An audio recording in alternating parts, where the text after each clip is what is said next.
नमस्कार दोस्तों, स्वागत है आपका हमारे चैनल पर। आज हम एक ऐसे महत्वपूर्ण और जटिल विषय पर चर्चा करेंगे जो भारतीय समाज के सामाजिक ढांचे को गहराई से प्रभावित करता है। आज की वीडियो में हम इस विषय की जड़ों में जाके समझेंगे कि जाति गणना का इतिहास क्या है। हम यह भी जानेंगे कि इसका सामाजिक और राजनीतिक प्रभाव क्या हो सकता है। तो चलिए बिना किसी देरी के इस जटिल और महत्वपूर्ण विषय पर गहराई से नज़र डालते हैं।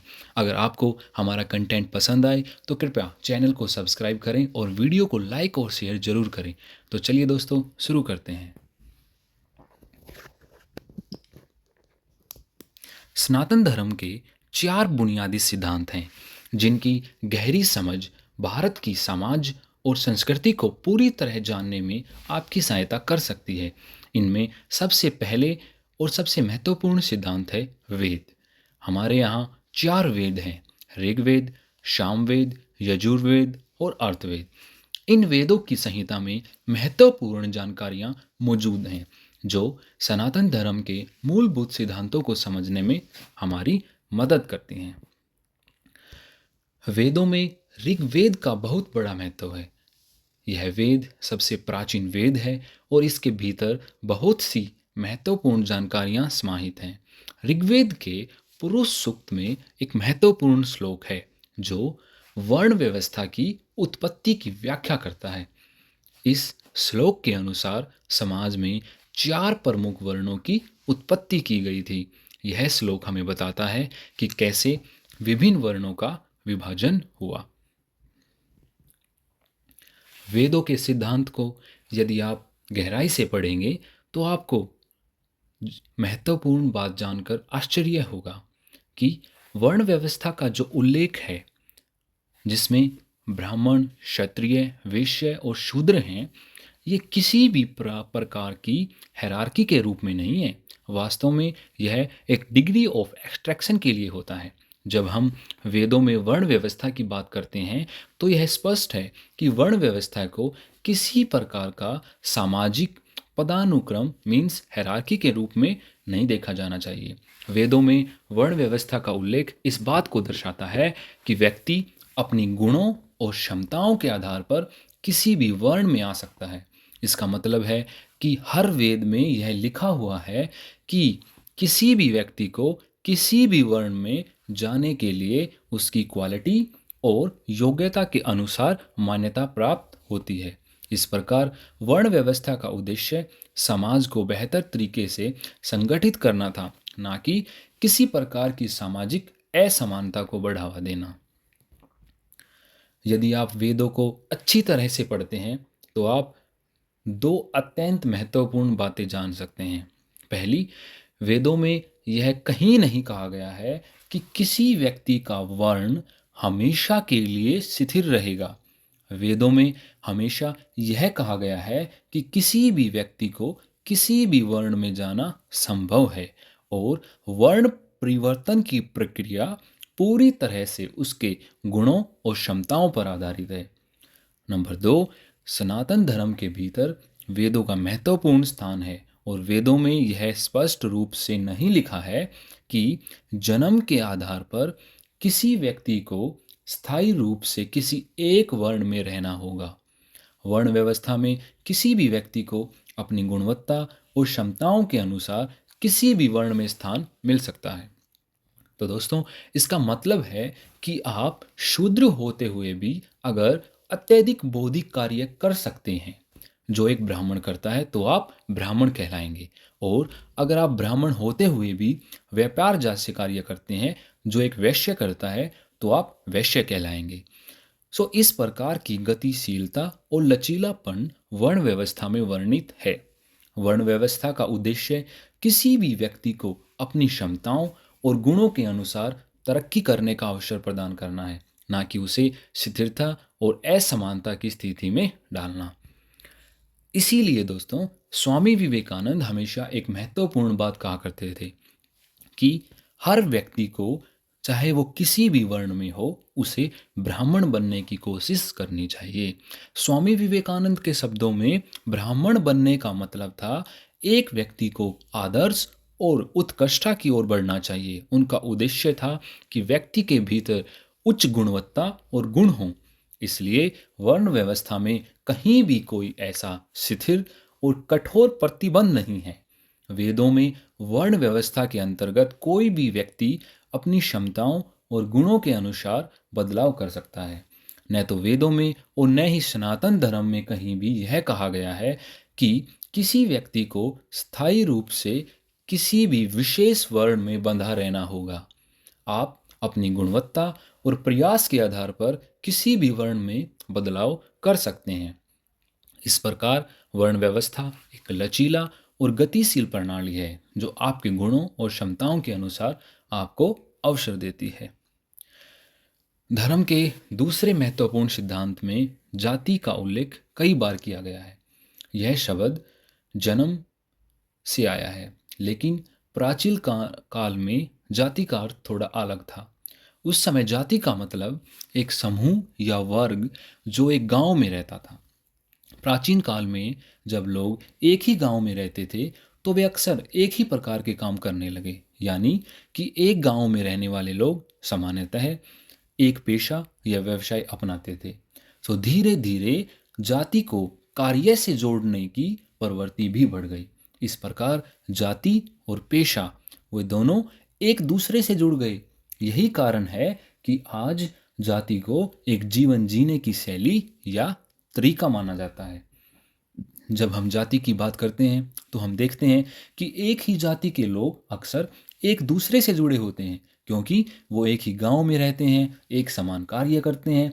इस प्रकार जाति को कई बार बिरादरी के नाम से भी जाना जाता है, जो कि एक साझा सामाजिक बंधन को दर्शाता है। जाति का यह सामाजिक संदर्भ आज भी हमारे समुदाय में एकता और सहयोग की भावना को दर्शाता है। सनातन धर्म का तीसरा सबसे महत्वपूर्ण सिद्धांत है धर्म की खुद की महत्ता और इसमें निहित स्वतंत्रता। हिंदू धर्म में हर एक व्यक्ति को भगवान की साधना और पूजा का पूरा अधिकार प्राप्त है। इसमें हर व्यक्ति को स्वतंत्रता दी गई है कि वह सवगुण भक्ति मतलब साकार रूप में भगवान की पूजा या निर्गुण भक्ति असीम और निराकार रूप में भगवान की पूजा का चुनाव कर सकता है। किसी भी प्रकार से भगवान की पूजा करने का अधिकार हर व्यक्ति को है। इसके अलावा सनातन धर्म में आपको अपनी पूजा साधना के तरीके को चुनने की पूरी आज़ादी है। आप अपनी व्यक्तिगत धार्मिक प्रथाओं को अपनाने में भी स्वतंत्र हैं। यह धर्म आपको लिबर्टी देता है जो कि दूसरे धर्मों में हमेशा नहीं मिलती।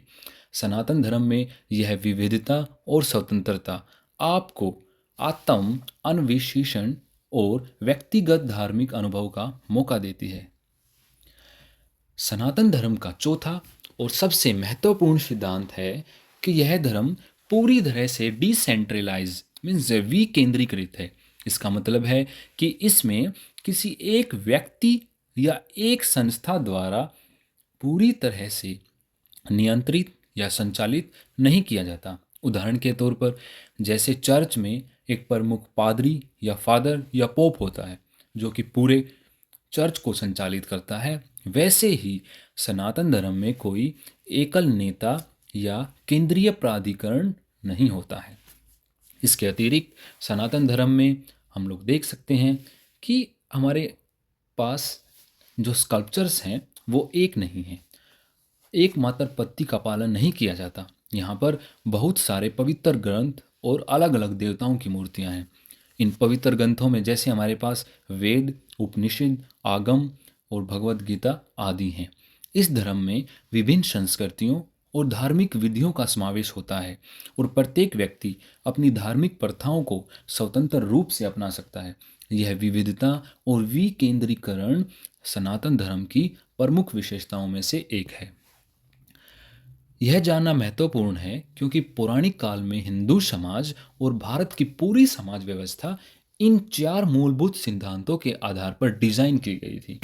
लेकिन जब इस्लामिक आक्रमण भारत में हुआ तो दोस्तों दो प्रमुख बातें हमारे सामने आई। सबसे पहली बात यह थी कि इस्लाम भारत की ज़मीन पर कब्जा करना चाहता था। उन्होंने भारत की भूमि पर आक्रमण करके उसे नियंत्रण करने की कोशिश की। इस आक्रमण के दौरान एक समस्या यह आई कि जो अधिकांश ज़मीन थी वो हिंदू शासकों और हिंदू लोगों के पास थी। तो इस्लामिक इन्वेडर्स जो अपने इस्लामिक आक्रमण के समय भारत में एक फलता फूलता हिंदू समाज था, इस्लामिक आक्रमणकर्ताओं ने पहले भारत की महत्वपूर्ण जमीनों पर कब्जा किया और फिर समाज में अराजकता फैलाने की कोशिश की। इस्लामिक आक्रमण के दौरान एक और महत्वपूर्ण घटना घटी और वह घटना क्या थी कि इन इस्लामिक आक्रमणकर्ताओं ने हिंदू समाज को विभाजित करने की कोशिश की। उन्होंने हिंदू महिलाओं को निशाना बनाया, उन्होंने हिंदू महिलाओं को अपहरण किया, उनका बलात्कार किया, उन्हें मौत के घाट उतारने की कोशिश की। इस तरह इस्लामिक आक्रमण ने हिंदू समाज की संरचना और सामाजिक ताने बाने पर बहुत ही गहरा प्रभाव डाला। इस्लामिक आक्रमण के दौरान हिंदू समाज ने अपने बच्चों और महिलाओं की सुरक्षा के लिए कुछ महत्वपूर्ण कदम उठाए और इसी में जो बाल विवाह जैसी प्रथा को भी शुरू किया गया। चाइल्ड मैरिज, बाल विवाह को शुरू किया गया ताकि इस्लामिक आक्रमणकारियों की नज़र से हिंदू महिलाओं को बचाया जा सके। समाज ने सोचा कि बाल विवाह के माध्यम से महिलाओं को सुरक्षा सुनिश्चित की जा सकती है और उनकी स्थिति को आक्रमणकारियों से सुरक्षित रखा जा सकता है। दूसरा इस समय में वो शुरू हुआ दहेज प्रथा। इस समय में डाउरी या दहेज प्रथा भी शुरू की गई। इस प्रथा का उद्देश्य यह था कि हिंदू लड़कियों की सुरक्षा के लिए एक विशेष प्रावधान बनाया जाए। लड़के और लड़कियों के बीच संबंधों को इस तरह से सुनिश्चित किया गया कि समाज की रक्षा की जा सके और हिंदू लड़कियों को सुरक्षित रखा जा सके। इन प्रथाओं और कदमों के उद्देश्य समाज की संरचना और महिलाओं की सुरक्षा को बनाए रखना था ताकि आक्रमणकारियों के प्रभाव से बचा जा सके और हिंदू समाज की स्थिरता को सुनिश्चित किया जा सके। इस्लामिक आक्रमणकारियों पर बहुत से गंभीर प्रभाव डाले। एक महत्वपूर्ण कदम जो इन्होंने उठाया वो था हिंदू लोगों को शहरी क्षेत्रों से उखाड़ना और उनकी भूमि को कब्जे में ले लेना। इन्होंने हिंदू लोगों को पहले मारा और फिर उनकी संपत्ति को लूट लिया। इसके परिणाम स्वरूप बड़ी संख्या में लोग शहरी क्षेत्र से भागकर जंगलों और ग्रामीण इलाकों में चले गए। जंगलों और गांवों में रहते हुए इन लोगों को कई स्वास्थ्य संबंधी समस्याओं का सामना करना पड़ा क्योंकि उस समय चिकित्सक सुविधाएं भी सीमित थी। इन्हीं बीमारियों के कारण उनकी स्थिति और भी खराब हो गई और इसी के चलते बहुत से लोगों ने अपनी जानें भी गंवाई। जंगल में रहते हुए जब यह लोग देखते थे कि व्यापारी इन्हीं जंगलों से गुजरते थे तो इसके चलते व्यापारियों से भी इनसे संपर्क कम करने लगे और उन्हें सामाजिक रूप से अलग कर दिया गया। जब लोगों ने अपनी बीमारियों को दूसरे तक पहुंचाने से बचाने के लिए खुद को समाज से अलग कर लिया तो इस समाज ने बहुत ही बड़ा सेक्रीफाइस किया ताकि इनकी खुद की बीमारियां ये दूसरों को ना दें। तो यही स्थिति धीरे धीरे अछूत प्रथा के रूप में बदल गई। आज हम उनकी उस कठिनाई और बलिदान को भूलकर उन्हें नकारात्मक दृष्टि से देखते हैं, लेकिन उन्हें सम्मान देने का हक है। वो समाज के लिए अपने धन और अपनी जमीन को छोड़कर उस समय अछूत प्रथा की शुरुआत करने को मजबूर हुए। उन्होंने बहुत ही ज़्यादा सेक्रीफाइस किए और अपने आप को पूरे समाज से अलग किया ताकि उनकी बीमारियां पूरे समाज में ना फैलें। इस प्रकार अछूत प्रथा की उत्पत्ति भी इस्लामिक आक्रमण के दौरान हुई। तो जैसे जैसे इस्लामिक शासन कमज़ोर होने लगा और यूरोपियन शक्तियों का प्रभाव बढ़ने लगा, सबसे पहले जब यूरोपियन भारत में आए तो वास्को डी गामा और पुर्तगाली अधिकारियों का आगमन हुआ। तो उसी समय पुर्तगाल का एक अधिकारी जो डुएटो बारबोसा यह भारत में व्यापार के उद्देश्य से आया। पुर्तगाल की सरकार ने उसे भारत में रहकर व्यापार बढ़ाने के लिए कहा। जब उसने भारत के समाज को देखा तो उसने पाया कि समाज विभिन्न जातियों और वर्णों में विभाजित था। उसने इस स्थिति को अपने नज़रिए से समझा और उसने एक रिपोर्ट तैयार की जिसे उसने पुर्तगाल की सरकार को भेजा। इस रिपोर्ट में उसने कहा कि भारत का समाज कास्ट में बटा हुआ है और यह फर्स्ट टाइम था जब किसी ने भारत की धरती पर कास्ट शब्द का उपयोग किया। तो दोस्तों, सबसे पहले पुर्तगाली अधिकारी द्वारा ही कास्ट शब्द का उपयोग किया गया था। यह कास्ट शब्द ना तो सनातन धर्म से जुड़ा था और न ही भारतीय समाज से। यह शब्द यूरोपीय लोगों ने भारतीयों पर लागू किया। इसके अलावा उसने एक और कास्ट की जानकारी दी जो थी अनटचेबल, मीन्स अछूत या पोल्यूटेड कास्ट, जिसे समाज से हटा दिया गया था। इस प्रकार कास्ट शब्द और अछूत प्रथा का यूरोपीय आगमन के साथ भारतीय समाज में एक नए रूप में परिभाषा मिली, क्योंकि यह जो पुर्तगाल का अधिकारी था यह भारत की वर्ण व्यवस्था के बारे में बिल्कुल भी अवेयर नहीं था। तो दोस्तों, इन पुर्तगाल अधिकारी के 150 साल के बाद एक फ्रांसीसी यात्री जीन बैप्टिस्ट टैवर्नियर भारत आया और इसने भी भारत का अध्ययन किया। सो भारत में घूमने के बाद इसने अपने ट्रैवल व्लॉग में लिखा और इसने एक बुक लिखी जिसका नाम था ट्रैवल इन इंडिया।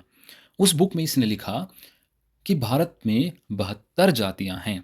हालांकि उसे भारतीय जाति व्यवस्था का पूरा समझ में नहीं आया, इसलिए उसने इन इन जातियों को कास्ट ही माना। इसके अलावा उसने यह भी उल्लेख किया कि ये 72 कास्ट 4 वर्णों के अंदर ही आती हैं। 4 वर्ण ब्राह्मण, क्षत्रिय, वैश्य और शूद्र, यह 72 कास्ट इन 4 वर्णों का ही हिस्सा है। लेकिन उसने जाति और वर्ण व्यवस्था के बीच के अंतर को नहीं समझा और इन्हें एक ही प्रणाली का हिस्सा माना। तो दोस्तों, यही गलती जो कि हमारे यूरोपियन अराइवल या कह सकते हैं कि पुर्तगाली अधिकारी ने की थी, वही गलती हमारे फ्रेंच अधिकारी ने भी की। इस प्रकार जैन बैप्टिस्ट ने भारतीय जाति व्यवस्था को पूरी तरह से बिना समझे अपनी पुस्तक में वर्णित किया, जिससे जाति और वर्ण व्यवस्था के बीच में एक भ्रम बना रहा। उसके बाद दोस्तों 1800 के दशक के प्रारंभिक वर्षों में, विशेष रूप से आप कह सकते हैं 1857 के पहले, भारत में एक बड़ा नैरेटिव तैयार किया। बैटल ऑफ प्लासी के बाद जब ईस्ट इंडिया कंपनी ने बंगाल, बिहार और उड़ीसा में दीवानी अधिकार मीन्स भूमि अधिकार प्राप्त किए, तो उनकी प्राथमिकता भारत की भूमि पर कब्जा करना और उसका विस्तार करना था। साथ ही ब्रिटिश लोगों ने भारतीय धार्मिक ग्रंथों और शिलालेखों का अनुवाद किया। हालांकि उन्हें संस्कृत की गहरी समझ नहीं थी, ना ही उन्होंने भारतीय समाज के संदर्भ को ठीक से समझा। वो केवल ग्रंथों का अनुवाद कर रहे थे, जैसे गूगल ट्रांसलेशन में शब्दों का हम लोग अनुवाद करते हैं। लेकिन इस प्रक्रिया में उन्होंने शब्दों और भावनाओं को अपनी सुविधा के अनुसार बदल दिया और भारतीय जाति व्यवस्था को गलत तरीके से प्रस्तुत किया। इस कारण ब्रिटिशों ने भारतीय समाज को अपनी समझ के अनुसार व्याख्यायित किया, जो असली भारतीय सामाजिक ताने बाने से मेल नहीं खाता था।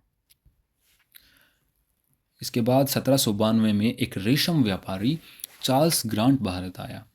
वह रेशम के व्यापार में बहुत ही ज़्यादा सक्रिय था और वह हिंदू व्यापारियों के साथ काम करता था। ग्रांट ने देखा कि हिंदू व्यापारियों के साथ काम करने में उसे कई समस्याएं आ रही हैं, तो उसने ईस्ट इंडिया कंपनी के डायरेक्टर्स को बार बार चिट्ठियां लिखी और यह सुझाव दिया कि हिंदुओं को सुधारने की आवश्यकता है। उसके अनुसार कई हिंदू धार्मिक प्रथाएं व्यापार के लिए बाधा डाल रही थी।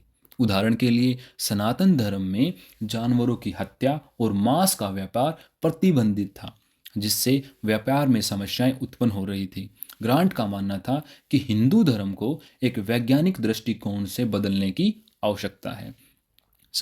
इसी दौरान चार्ल्स ग्रांट ने अपने दोस्त चार्ल्स विलफोर्स, जो कि एक सामाजिक सुधारक था, उसके साथ मिलकर इंडिया कंपनी पर दबाव डाला और इन दोनों ने 1813 में ईस्ट इंडिया कंपनी पर इतना दबाव डाला कि ब्रिटिश पार्लियामेंट से एक चार्टर एक्ट पास करवा लिया। तो इसी चार्टर एक्ट के तहत ब्रिटिश सरकार ने ईस्ट इंडिया कंपनी को भारत में सामाजिक सुधारों को लागू करने की अनुमति दी और हिंदू धार्मिक प्रथाओं को समझने और उनके अनुवाद करने के लिए निर्देशित किया। इसका उद्देश्य भारतीय समाज में सुधार करना और व्यापार को बढ़ावा देना था। लेकिन व्यापार को बढ़ावा देने के लिए उन्होंने भारतीय सिस्टम से बहुत ही ज़्यादा छेड़खानियाँ की। ब्रिटिशों ने भारत में सामाजिक सुधार करने का कार्य शुरू किया। इस दौरान उन्होंने धार्मिक ग्रंथों को समझने और उनका अनुवाद करने का प्रयास किया। 1794 में एक व्यक्ति जिसका नाम विलियम जोन्स था, जो ईस्ट इंडिया कंपनी से जुड़ा हुआ था, उसने एक महत्वपूर्ण ग्रंथ मनुस्मृति का अनुवाद किया।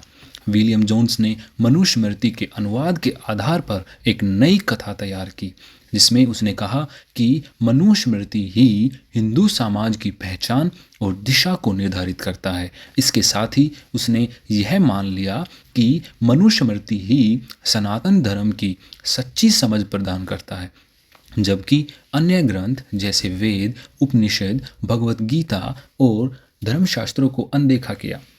ब्रिटिशों ने यह धारणा विकसित की कि सनातन धर्म को केवल मनुस्मृति के माध्यम से ही समझा जा सकता है, जबकि असल में सनातन धर्म में कई ग्रंथ और विचारधाराएं हैं जो जीवन जीने की विभिन्न शैलियों को दर्शाते हैं। इस दौरान ब्रिटिशों ने हिंदू समाज में बदलाव लाने का प्रयास किया। चार्ल्स ग्रांट, चार्ल्स विलफोर्स और विलियम जोन जैसे व्यक्तियों ने हिंदू धर्म को एक निश्चित दृष्टिकोण से प्रस्तुत किया। इसी बीच ब्रिटिश शासन ने भारत में अपने प्रशासनिक कार्यों के लिए स्थानीय लोगों की आवश्यकता महसूस की। हिंदुओं ने प्रशासन में भर्ती किया गया, क्योंकि मुसलमान उस समय ब्रिटिश शासन की नीतियों से खुश नहीं थे, क्योंकि ब्रिटिश ने इस्लामिक शासन को कुचल दिया था और इसीलिए मुसलमान ब्रिटिश शासन का विरोध कर रहे थे। इसीलिए ब्रिटिशों ने हिंदुओं को प्रशासनिक पदों पर नियुक्त किया और उन्हें सामाजिक और प्रशासनिक कार्यों में शामिल किया। ब्रिटिशों ने हिंदुओं में समाज सुधार के नाम पर ऐसा बदलाव लाना शुरू किया जिससे हिंदू समाज या तो ईसाई धर्म अपनाए या ब्रिटिश शासन के अनुकूल हो।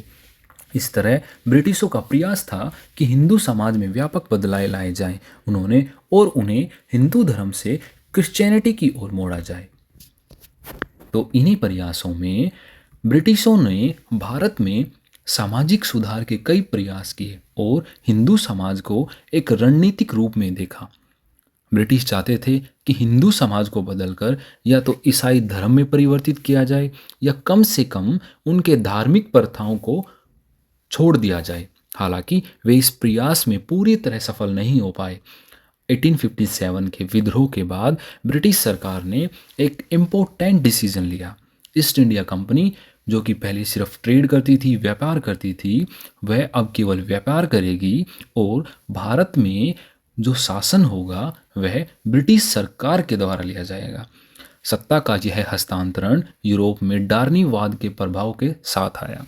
जैसे ही जो पावर का ट्रांसफ़र है वो हमारा ईस्ट इंडिया कंपनी से ब्रिटिश गवर्नमेंट के पास गया, तो डार्नीवाद का प्रभाव भी इसके साथ आया।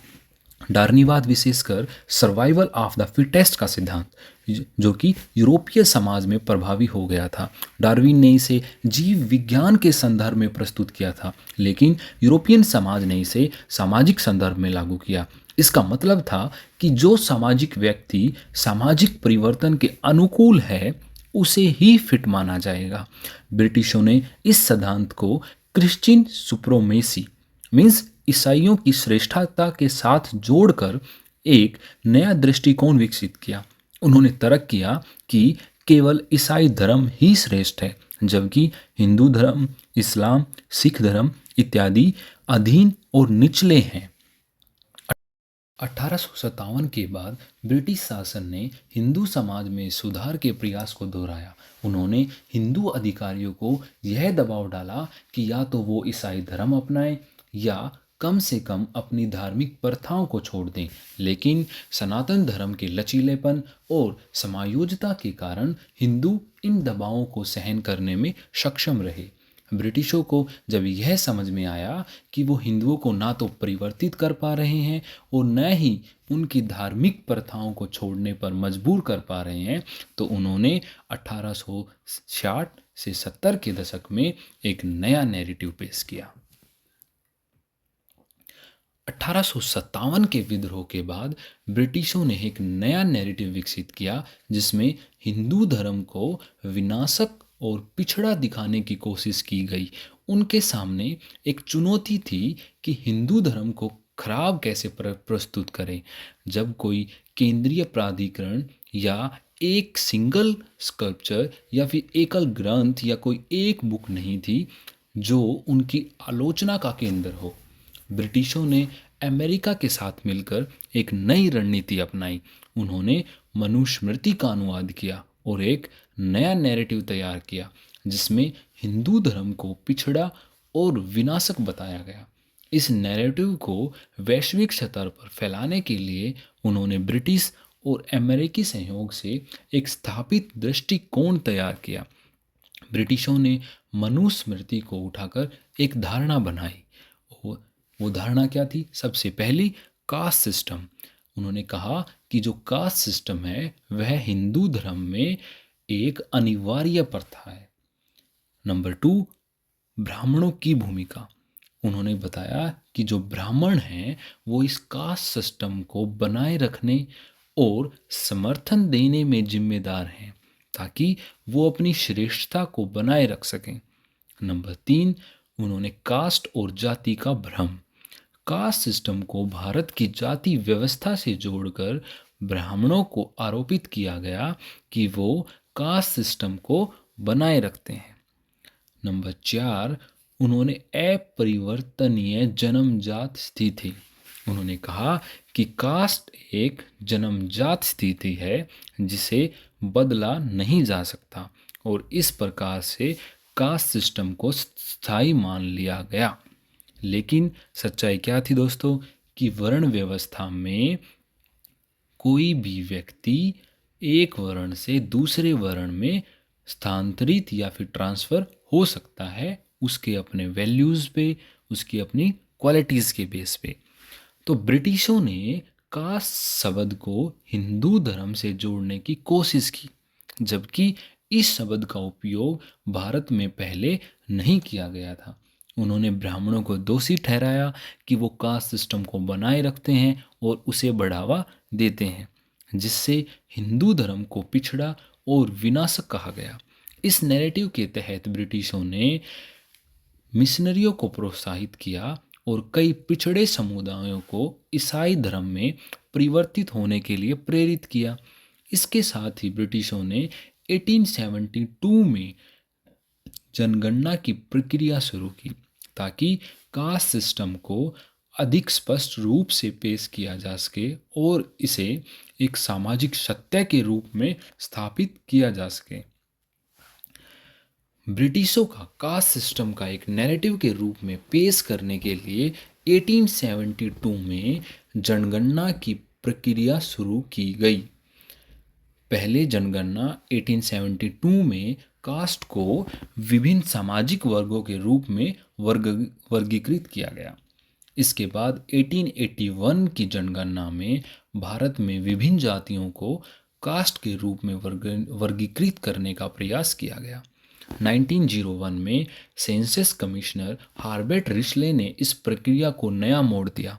उन्होंने 126 वॉल्यूम की एक रिपोर्ट तैयार की जिसमें उन्होंने जातियों को बदलकर एक कास्ट सिस्टम की सूची बनाई। उन्होंने जातियों को वर्ण व्यवस्था से जोड़कर और विभिन्न वर्गों को मिलाकर एक आर्टिफिशियल कास्ट सिस्टम तैयार किया। इस सूची को पेश करके ब्रिटिशों ने यह दिखाया कि भारत एक कास्ट आधारित समाज है। इस प्रकार ब्रिटिशों ने कास्ट सिस्टम को एक सामाजिक वास्तविकता के रूप में स्थापित किया, जबकि सनातन धर्म में कास्ट शब्द का कोई प्रचलन नहीं था। भारत में आम आदमी को उसकी जाति के बारे में जानकारी नहीं थी। ब्रिटिशों ने इसे एक नई पहचान दी और समाज में विभाजन पैदा किया। ब्रिटिशों ने कास्ट सिस्टम के इस प्रयोग को 40 साल तक अपनी शासन व्यवस्था के लिए एक उपकरण के रूप में इस्तेमाल किया। उन्होंने एक जाति को दूसरी जाति के खिलाफ खड़ा कर दिया और समाज में तनाव और विभाजन को बढ़ावा दिया। 1947 के बाद स्वतंत्रता प्राप्ति के बाद कुछ लेफ्ट लिबरल विचारक और नीति निर्माताओं ने इस ब्रिटिश एजेंडा को आगे बढ़ाया। उन्होंने भारतीय समाज में एक नया नैरेटिव पेश किया जिसे सेकुलर हिंदू कहा गया। सेकुलर हिंदी की अवधारणा में प्रमुख दो बातें थी।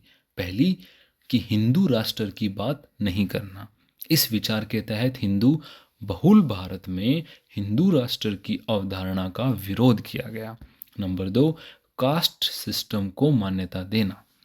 सेक्युलर हिंदू विचारक मानते थे कि कास्ट सिस्टम एक वास्तविक समस्या है और ब्राह्मण जाति को विशेष रूप से आरोपित किया गया कि वे समाज में अन्य जातियों को दबाते हैं। इस सेक्युलर हिंदू नैरेटिव को फैलाने के लिए स्कूल करिकुलम और डिफरेंट बुक्स और अपनी पाठ्य पुस्तकों को इस तरह से डिज़ाइन किया गया कि समाज में कास्ट सिस्टम की वास्तविकता और उसके दोषों को मजबूती से स्थापित किया जा सके। इस प्रकार स्वतंत्रता के बाद के भारत में ब्रिटिशों द्वारा तैयार किए गए कास्ट सिस्टम के नैरेटिव को न कि केवल जारी रखा गया बल्कि उसे और अधिक संस्थागत किया गया।